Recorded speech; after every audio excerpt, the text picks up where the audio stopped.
Goeiemôre gemeente. Baie welkom by ons erediens vanoggend op hierdie lekker mooi vars Sondagoggend. Ons is baie dankbaar vir die reën wat geval het. Ek hoor amper my gras groei daar buite as die son uitkom. Ja, dis wonderlike seëning wat ons ontvang ook met al hierdie reën. En ons sê vir die Here baie dankie. En die Here wil jou seën as sy geliefde kind. Genade, barmhartigheid en vrede word ryklik geskenk van God ons Vader en ons Here Jesus Christus deur die kragtige werking van die Heilige Gees. Amen. Goed, kom ons bid saam. Here, dankie dat U woord sê dat ons oor niks besorg moet wees nie, maar dat ons in alles deur gebed en smeking met danksegging ons behoeftes aan U bekend moet maak. En die vrede van God wat alle verstand te bowe gaan, sal ons harte en sinne bewaar in Christus Jesus ons Here. Here, dankie dat ons kan kom en al ons behoeftes voor U kan bring. En dat daar vrede kan kom in die wete dat ons dit by U gelos het, Here. Want ons bekommernisse kan ons by U los. Want U sorg vir ons, Here, en U vrede vervul ons dan. En ons wil al hierdie mense voor U bring. Elkeen. Ons dink veral aan Chris vanoggend, Here. En ons harte gaan uit na hom toe, Vader. En ons vra, Here, dat as dit U wil is, Here, dat U hom gesond maak. Here, ons weet nie, want U sê ook, U gedagtes is nie ons gedagtes nie. En ons verstaan nie wat altyd gebeur nie. Maar ons kan berus, omdat ons weet dat U ons Vader is, en dat U vir ons sorg. En ons hoef nie op en af te spring, en 'n lawaai te maak nie, Here. Want U sien ons harte, en ons harte is net dat Chris genees sal word, Here. Totaal genees sal wees, Vader. Dis ons begeerte vir hom, en vir sy gesin, Vader. Dankie dat ons dit by U kan los vanoggend. En Here, dankie ook dat ons weet dat U so reëel is in ons lewens, Here. U is nie maar net 'n God wat daar ver is en wat so af en toe na ons kyk nie, Here. U is betrokke in elke detail van ons lewe. En wat 'n heerlike voorreg om vanoggend voor U te kan staan en te kan weet dat ons in Jesus is vanoggend, Here. Want ons het ons harte oorgegee aan U. Dankie ook dat U woord ons verseker, Heilige Gees, dat U vir ons intree. Want ons weet nie altyd mooi wat ons moet bid nie, Here. Maar U tree vir ons in by die Vader. Dankie, God. En dankie, Here, dat ons voor U onskuldig is vanoggend. Dankie, Jesus, vir alles wat U vir ons doen, vir wat U vir ons gee, Here. Ons is dankbaar vanoggend en ons wil ons harte voor U bring en U naam groot maak. Deur ons sang en deur ons woordverkondiging vanoggend wil ons ook ons harte oopmaak om te hoor wat U woord sê, Here. En ons wil ook vra dat daai woord sal wees so saad wat op goeie vrugbare grond val, sodat daar 'n oes daarvan af kan wees. Sodat ons sal lewe asof ons altyd eers U koninkryk eerste soek. En dis ons begeerte, Vader, dat U vir ons wys, waar is U koninkryk?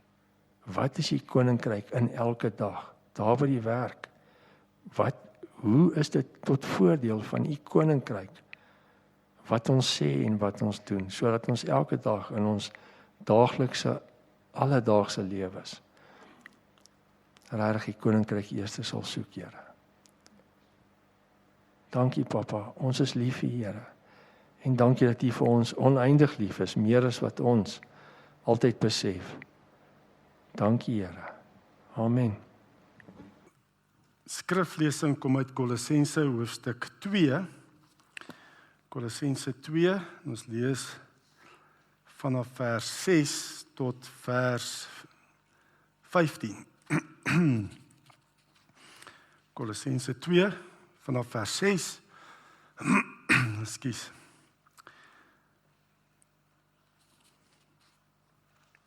Kolossense 2 vanaf vers 6. Ons gaan fokus op vers 14. Aangesien julle dan Christus Jesus as Here aangeneem het, moet julle in verbondenheid met hom lewe. In hom gewortel en op hom gebou, vas in die geloof soos julle geleer is, en met dankbaarheid vervul. Pas op dat niemand julle van hom af wegvoer deur teorieë en argumente wat misleidend is nie.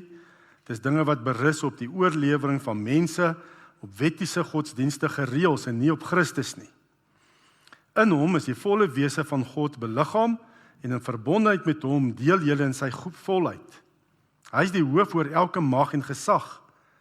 Deur julle verbondenheid met hom is julle ook besny, nie met die besnydenis wat deur mense verrig word nie, maar met besnydenis deur Christus. En dit bestaan in die wegneem van die sondige natuur van die mens. Dit het by die doop gebeur, deurdat julle toe saam met hom begrawe is, deur julle, dankie, wat? Dit het by die doop gebeur, deurdat julle toe saam met hom begrawe is, deur julle verbondenheid met hom, is julle ook saam met hom opgewek, omdat julle geglo het in die krag van God, wat hom uit die dood opgewek het. Julle was dood, deurdat julle gesondig het, en deurdat julle sondige natuur nog nie weggeneem was nie. God het julle egter saam met Christus lewend gemaak, deurdat hy ons al ons sondes vergewe het. Hy het die skuldbewys met sy eise teen ons tot niet gemaak, deurdat in die kruis te spyker het hy dit vir goed weggeneem. Hy het elke mag en gesag ontwapen en hulle in openbaar vertoon, deur hulle as gevangenes in die triomftog van Christus mee te voer. Vers 14, hy het die skuldbewys met sy eise teen ons tot niet gemaak. Deur dit aan die kruis te spyker, het hy dit vir goed weggeneem.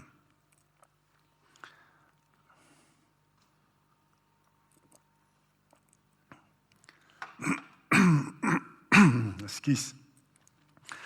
Op so Sondagoggend soos vanoggend, waar dit regtig onplesierig buite is, dit is koud, dit is nat, dit reën aan mekaar, voel mens baie keer, ja, mens spreek vir die bekeerdes, nee, vir die mense wat so toegewyd is, wat bereid ek sal aantrek, ek sal kom, ek sal dit weer trotseer en ek sal vanoggend hier kom sit.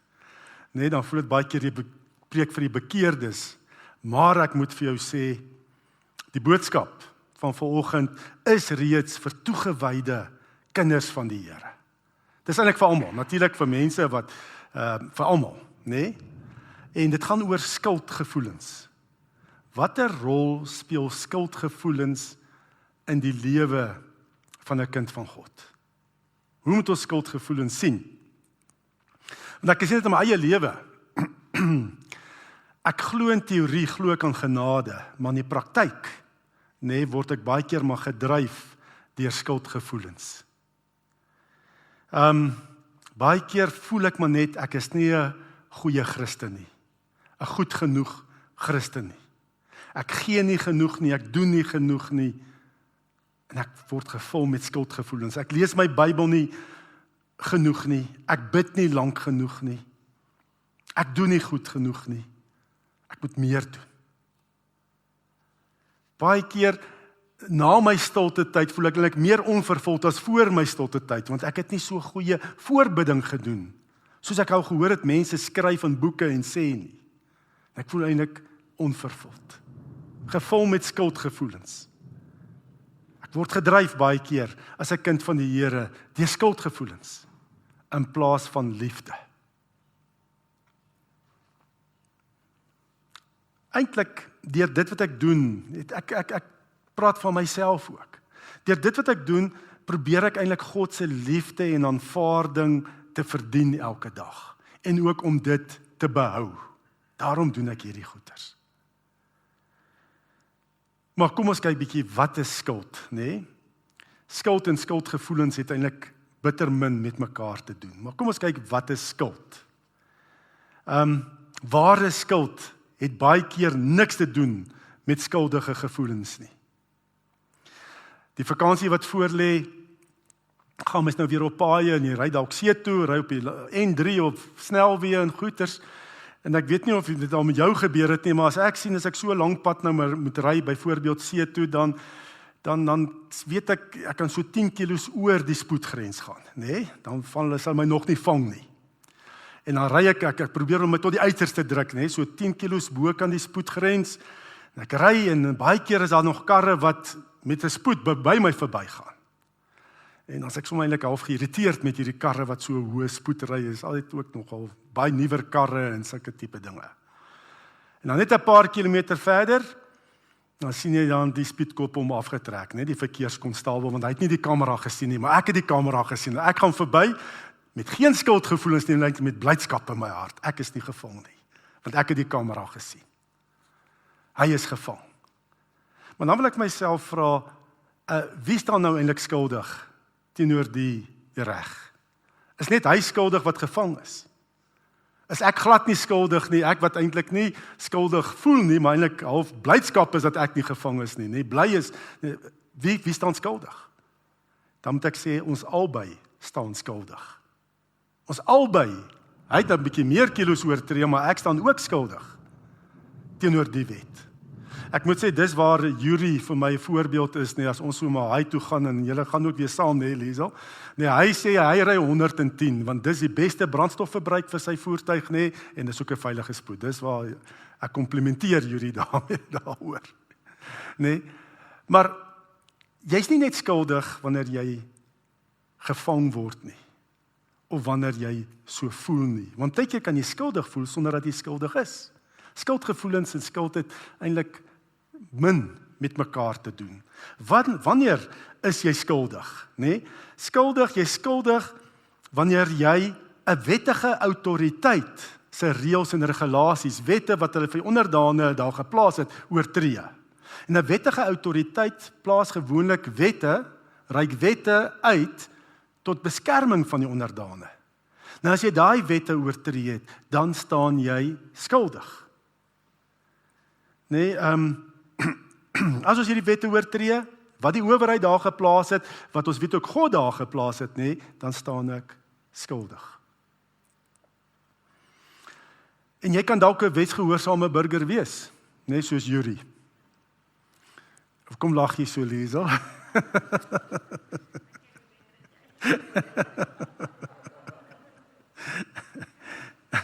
Jy kan 'n wetsgehoorsame burger wees van die land. Maar waar staan ons teenoor die hemelse regter? Waar staan ek en jy teenoor die hemelse regter? Ons weet God is volmaak heilig. En hy kan die sonde nie verdra nie. Hy kan nie sonde net oorsien nie en sê, ag, dit maak nie saak nie. Omdat hy volmaak heilig is, moet hy die sonde straf. En en dan weet ons ook die hele geskiedenis, waarvan die Bybel praat. Adam, die ons voorouer Adam, eerste mens wat geskape is. God het hom goed en reg geskape. En dat hy kan reg kies en besluit. Hy kon besluit tussen om God te gehoorsaam of ongehoorsaam te wees. Maar ons weet wat Adam gedoen het. Hy het besluit om in opstand teen God te kom. Alhoewel hy goed en reg geskaap is, hy kon nie reg besluit neem, het hy besluit om in opstand te kom teen ons hemelse regter, ons hemelse Vader. Hy was ongehoorsaam. En die Bybel noem dit sonde. Hy het in sonde geval, die sondeval waarvan ons praat. En die loon van die sonde is voor God, die hemelse regter, die betaling, die vonnis van die sonde is die dood, die ewige dood. Romeine 6 vers 23. En dan lees ons in Romeine 5 vers 19 ook, soos baie deur die ongehoorsaamheid van een mens, Adam, sondaars geword het. Ongelukkig die konsekwensie, die gevolg van Adam se sonde, dat hy ongehoorsaam geraak het aan die Here is, dat ons ook ongehoorsaam en skuldig staan voor ons hemelse Vader. Ons word in sonde ontvang en gebore. Ons word as sondaars gebore. Die erfsonde. Ek kan dit vergelyk, hoekom ons ook skuldig staan, dit klink half onregverdig, maar dit werk so, Adam was die verteenwoordiger van die menslike geslag, hy is die hoof van die menslike geslag. Dis amper dieselfde soos wanneer die hoof van 'n land, kom ons sê Cyril Ramaphosa, verklaar oorlog teen Namibië. Dan word elke kind, elke baba wat gebore word, word in 'n staat van oorlog gebore teen Namibië. Of hulle dit gekies het daarvoor of nie, jy's in oorlog. En so het Adam gekies om 'n oorlog te maak teen God. En word elkeen van ons gebore in 'n staat van oorlog, verklaring teenoor God. Sonde ontvang en gebore. En ons weet ook, is dit ook 'n neiging, soos wat jy van jou voorgeslag 'n neiging, sekere karaktereienskappe erf. As kind, as baba wat gebore is, het ons ook daai karaktereienskappe van Adam geërf met ons geboorte, 'n neiging om verkeerd te doen, om die sonde te doen. Toe my kinders groter geword het en hulle kan begin rondstap, of ek nooit vir hulle te gesê het, hoor jy, so as nie probleme is, jok. Ek wou dit nie vir hulle te gesê het nie. Ek moes reeds vir hulle gesê het, moenie jok nie. Praat altyd die waarheid. Of moet nie die hond se oor trek nie. Ek moes heeltyd daai neiging, wanneer ons almal gebore word. 'n sondige natuur. Soos ons ook dit baie keer noem. En wat nou gebeur, as ons hierdie gedeelte in konteks wil bring, die Romeinse regering in die Bybelse tyd.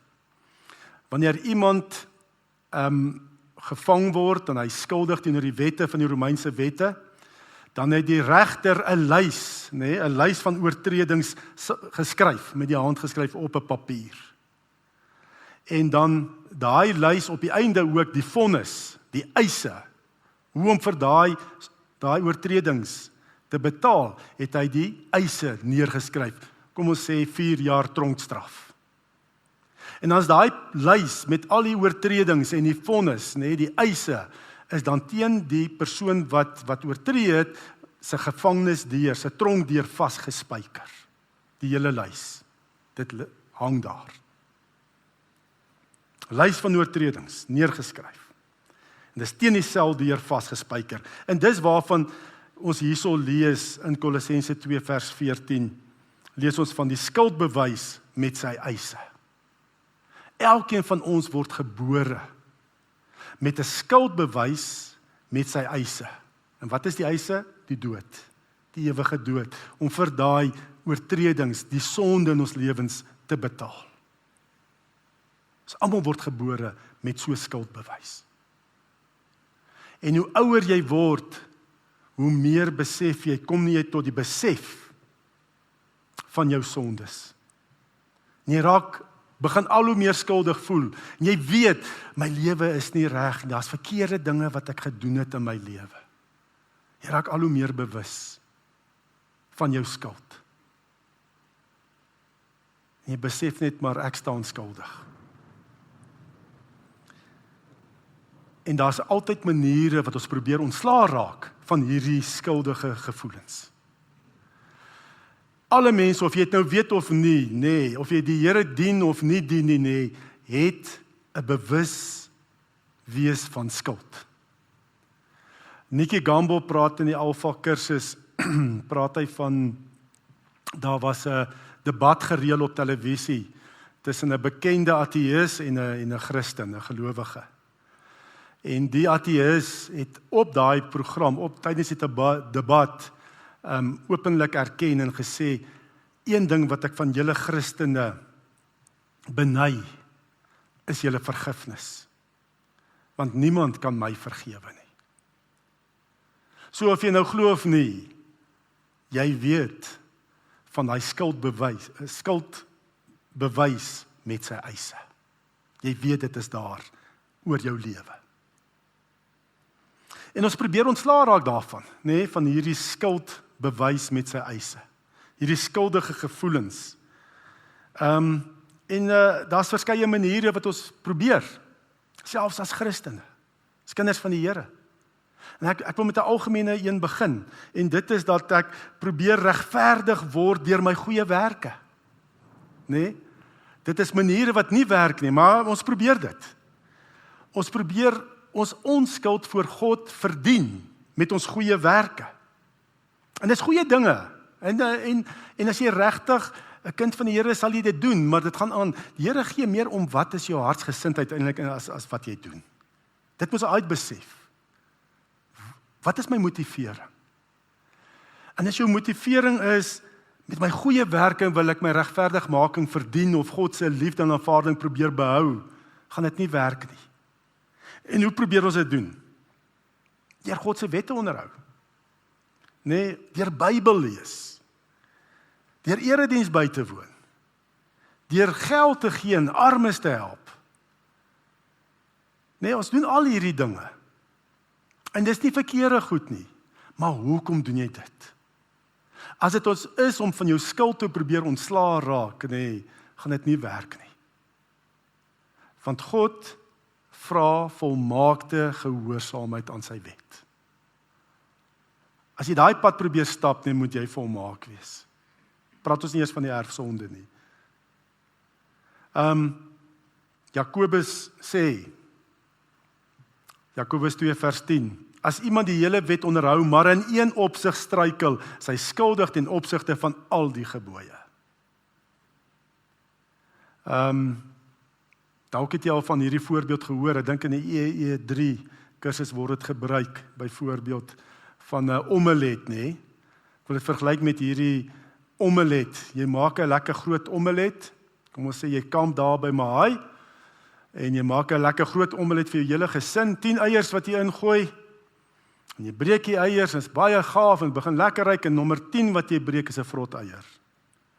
Nou kan jy sê, ag, wat daar's 9 vars eiers, net een vrot, ek maak hom, dit maak nie saak nie. Wat moet jy doen? Jy moet baie oggend maar nie eet nie, eier maar weggooi.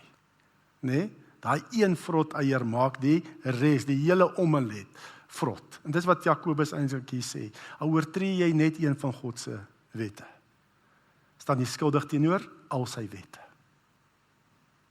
En ek dink nie ons oortree net een wet nie, as jy na jou eie lewe kyk. Galasiërs 2 vers 16 sê Paulus dan ook, en tog weet ons dat 'n mens nie van sonde vrygespreek word deur die wet van Moses te onderhou nie. Want geen mens word vrygespreek op grond daarvan dat hy die wet onderhou nie.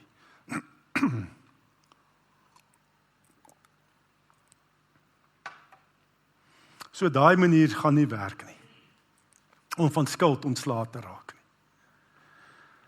'n tweede manier, probeer ons baie keer van ons skuld regverdigmaking deur jou godsdienstige agtergrond, nee, jy probeer van skuld ontslae raak, want kyk, my agtergrond, my godsdienstige agtergrond. Ek het in die kerk opgegroei. Mense sal kom en sê, weet jy, as jy vir mense vra, is jy 'n gelowige? Ja, natuurlik, ek het dan in die kerk opgegroei. Ek is 'n gereformeerde lidmaat, my pa en ma was doppers gewees. Ek is gedoop deur dominee so en so, en ons het 'n bekende dominee in die kerkverband. En belydenis afgelê by dokter so en so en so. Nee? Maar ek wil net vir jou sê, dit maak nie van jou outomaties 'n Christen nie, vanweë jou agtergrond nie, 'n gelowige nie. Ek kan elke aand in my garage slaap, dit gaan nie van my 'n kar maak nie. So, wat is daai agtergrond gaan ook nie veel help nie. Daai goed is belangrik, nee, ek skiet dit nie af nie, dat ek in 'n Christelike huis groot geword het, nee, en dat my ouers die Here gedien het, dit is die grootste bydrae dat ek vandag ook self 'n dominee is, nee, so dit speel 'n rol, maar dit maak my nie regverdig nie. Ek weet van mense wat uit absoluut die regte agtergrond kom, maar wat niks van die Here wil weet nie. Wat hulle rug gedraai het op die Here. So daai goed maak jou nie ontslae van skuld nie. Paulus, seker die ou wat die beste agtergrond gehad het nie, en hoor hoe beoordeel hy al hierdie goeders. Filippense 3 vers 4 tot 7. Tog sou ek ook op uiterlike dinge kon vertrou. As iemand meen dat hy op uiterlike dinge kan vertrou, ek nog meer. Ek is op die 8ste dag besny, van geboorte Israeliet, uit die stam Benjamin, 'n egte Hebreër. In wetsopvatting was ek 'n Fariseer, in my ywer 'n vervolger van die kerk, in onderhouding van die wet van Moses om vryspraak te kry, onberispelik. Maar wat eers my bate was, beskou ek nou as waardeloos ter wille van Christus. Hy gebruik eintlik sterker woorde as waardeloos. Gemors. Ja, gebruik baie sterk woorde. Te sê dit beteken niks. So jou godsdienstige agtergrond, los van Jesus Christus, is waardeloos, is gemors. Dit kan nie skuld verwyder nie.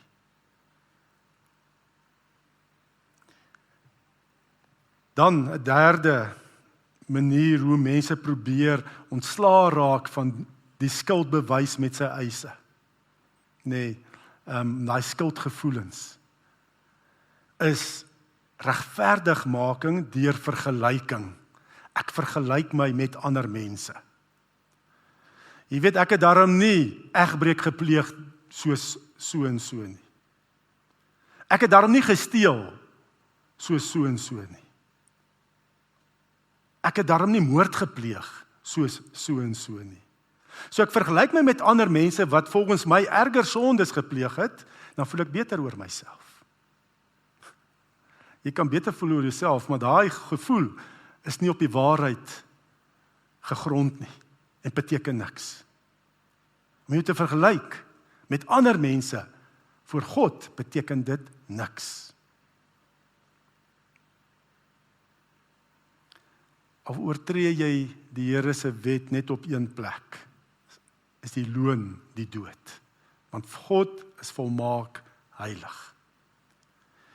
Jesus vertel daarom ook 'n gelykenis wat hieroor gaan, oor hierdie vergelyking met ander mense, en dan voel ek beter oor myself nie. Is gevoelens wat op leuns gegrond is nie.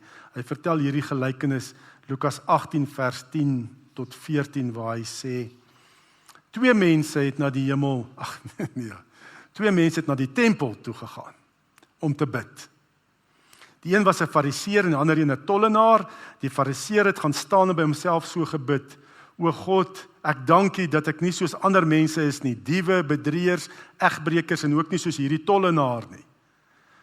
En dan, maar die tollenaar het daar ver bly staan en wou selfs nie na die hemel opkyk nie. Hy het bedroef op sy bors geslaan en gesê: O God, wees my sondaar genadig. En ek sê vir julle, hierdie man, dis die tollenaar, en nie die ander een nie, die fariseer nie, het huis toe gegaan as iemand wie se saak met God reg is. So om te vergelyk gaan ook nie werk nie. Dis eintlik hoogmoed. En God weerstaan hoogmoediges, maar nie nederiges, gee hy sy genade. Wat is God se oplossing vir ons skuld? En nou voel half bietjie onregverdig, voel is moeilik, 'n bitter pil om te sluk, om te dink Adam het gesondig en ons almal sit met hierdie skuldbewys met sy eise, nê? Maar gelukkig werk dit nie net na een kant toe, net werk ook aan die ander kant toe ook. Want ons Paulus skryf in Romeine 5 vers 17 tot 18.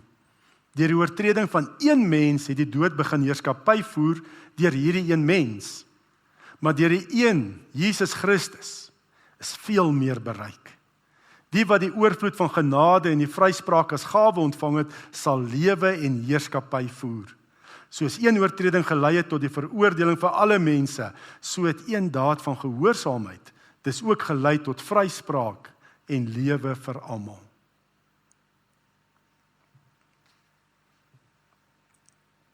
Ons almal word gebore met 'n skuldbewys met sy eise. Maar deur Jesus Christus word dit verwyder. Soos dit staan in ons fokusvers. Hy het die skuldbewys met sy eise teen ons tot niet gemaak. Deur dit in die kruis te spyker, het hy dit vir goed weggeneem. In die Bybelse tyd tydens die Romeinse regering sal die Romeinse regter nou skryf al die skuldbewys, al die oortredings met sy eise, die vonnis, en teen die seldeur van die oortreder gaan vasspyker, en hy sal dit uitdien, en as hierdie oortreder dit klaar uitgedien het, kom ons sê 4 jaar tronkstraf, dan sal die regter kom en met 'n pen dwars oor dit skryf, oor daai skuldbewys met sy eise, sal hy skryf dan ten volle betaal. En die gevangene sal vrygelaat word en glad nie meer skuldig staan ten opsigte van daai lys van oortredings nie. Dis ten volle betaal. Onskuldig. En dan weet ons ook, toe Christus daar aan die kruis gehang het, net voordat hy gesterf het, het hy gesê, en ons lees dit natuurlik Johannes 19 vers 13, dit is, Johannes 19 vers 30, dit is volbring. Dit is volbring. Dieselfde woorde wat 'n Romeinse regter oor daai skuldbewys met eise sou geskryf het. Dis dieselfde woorde wat Jesus hier uiter. Dit is volbring. Want ons kan nie ons skuldbewys met eise uitdien nie, want dis die ewige dood. Maar Jesus kom. En hy het sy lewe gegee. Jou skuldbewys met sy eise is daar in die kruis vasgespijker toe Jesus daar gehang het. Daai skuldbewys daar vasgespijker. En Jesus het met sy bloed aan die einde, toe hy sterf, met sy bloed oor daai skuldbewys geskryf van jou en my. Dit is volbring. Dit is ten volle betaal. Heeltemal onskuldig. Dis klaar. Dit is volbring. Elkeen van ons wat aan hom glo, sy skuld bewys met sy eise. Die bloed van Jesus is daaroor. Dit is volbring. Dis betaal. Die kruis van Jesus, as jy jou geloof plaas in Jesus, dan was die kruis van Jesus jou tronkdeur, waar daai skuldbewys met sy eise vasgespijker is. As jy glo in Jesus, en dan is dit volbring, met sy bloed. En dit geld nie net vir jou sondes toe jy aanvanklik tot geloof gekom het nie. En die volgende Sondag, as dit die Here se wil is, wil ons net gaan kyk na God se vergifnis van ons sondes. Hoe volmaak dit is, want ons dink baie keer dis soos ons mense. Maar volgende Sondag kyk, wat beteken dit as God sê, dit is volbring, ten volle betaal. Want hy het nie net gesterf vir jou sondes toe jy tot bekering gekom het, of as jy dit bely nie, dis gekanseleer. Dis klaar. Dit is sy genade, sy genadige vergifnis, is vir elke oomblik van elke dag, vir jou. Wat 'n wonderlike nuus. En as ons kyk na Bybelse beginsels wat gaan oor skuld en vryspraak, geregtigheid, net justice soos in Engels, dan gaan dit daaroor, God gee aan ons, God se justice is, hy moet aan ons gee wat ons verdien, en dit is die ewige dood. Die straf op ons sondes. Geregtigheid. Dan kry jy barmhartigheid, of mercy in Engels. Wat beteken dit? Dit beteken, God gee aan ons nie wat ons verdien nie. Want hy dit vir sy seun laat toekom. Dis barmhartigheid. God gee aan jou nie wat jy verdien, en dis die ewige dood vanweë jou sondes nie. En dan kry jy genade. En dis waaruit ons moet lewe, uit God se genade. Dit beteken, nou, Afrikaans moet mooi luister waar die nie is, Genade is, God gee aan ons wat ons nie verdien nie, maar wat ons nodig het. Barmhartigheid, God gee aan jou nie die straf wat jy verdien nie. Genade is, God gee aan jou wat jy nie verdien nie. Jy hoor die verskil. En dit is vergifnis, ewige lewe, saam met hom, 'n lewe van oorvloed in Christus. Ons moet nie net lewe vanuit die barmhartigheid dat my sondes vergewe is nie. Ek moet lewe vanuit God se genade, elke dag, dat hy vir my gee in my omstandighede wat ek nodig het. Nie wat ek verdien nie, dit is klaar, maar wat ek nodig het. Dis sy genade, insig, wysheid, hoe om sout en lig te wees, hoe om 'n oorwinnaar te wees. Ons het ons begin daai skrifberuiming, wie kan ons voor die regter daag, en niks kan ons van God se liefde skei nie. Vanuit dit lewe, 'n oorwinning lewe, dat God is by my, hy lei my, ek het 'n ewige verhouding met hom, 'n lewe van oorvloed in Christus. Ons kan net die Here loof en prys en dank. En lewe vanuit sy genade, nie vanuit skuldgevoelens nie. Lewe van dit wat God vir jou gee. Amen.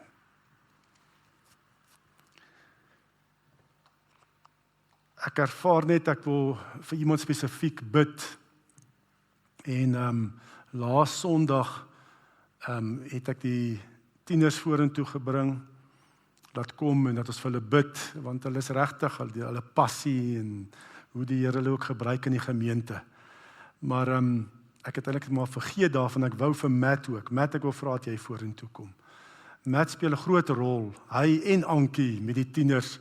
Ons het so een drama oefening gehad met 'n klomp tieners, en ek moet sê dit was nogal 'n handvol gewees, nee, en hulle elke Sondag aand, nee, met die tieners, jy en Ankie wat nou by die kinderkerk ook is, en wonderlike werk wat julle doen. En Matt, jy wat ook nou verjaar hierdie week, en die werk wat jy oral doen, nee, die liturgie wat saamgestel word, die musiek, by die oorwinnaars is jy 'n absolute steunpilaar, oral is jy in die gemeente. Ons sien dit raak, ons is lief vir jou, ons waardeer dit, en ek wil regtig die Here se seën oor Matt bid ook, en ook die Here jou begeertes, jou hartsbegeertes, jy ook sy genade, uit sy genade sal lewe. Kom ons bid vir Matt, en jy kan jou hand in 'n seëngebaar uitsteek na hom toe. Here, ons sê dankie, Here, vir u diensknegte in die gemeente, Here. Getroue diensknegte, soos Matt. En Here, ek sê dankie net wat u doen in en deur hom, hoe u hom gebruik, kragtig, in die gemeente, met die musiek, met die jeug. Here, en dan ook in die oorwinnaarsbediening, wat mense net ervaar ook, as hy lesing gee, die autoriteit in Jesus, en hoe jy deur hom werk om mense se lewens te raak. Ons loof en prys en dank u vir Matt. Ons bid die seën af op hom, dat hy vol sal wees van die liefde, Here, dat u liefde hom sal dryf, dat hy sal lewe vanuit u genade, sal ervaar, Here, dat hy altyd ontvang wat hy nodig het, Here, in elke situasie. En Here, jy ken ook Matt se diepste hartsgeheime, jy ken ook sy behoeftes, Here, sy begeertes, en dat u sal voorsien, nie net aan sy behoeftes, maar ook sy hartsbegeertes.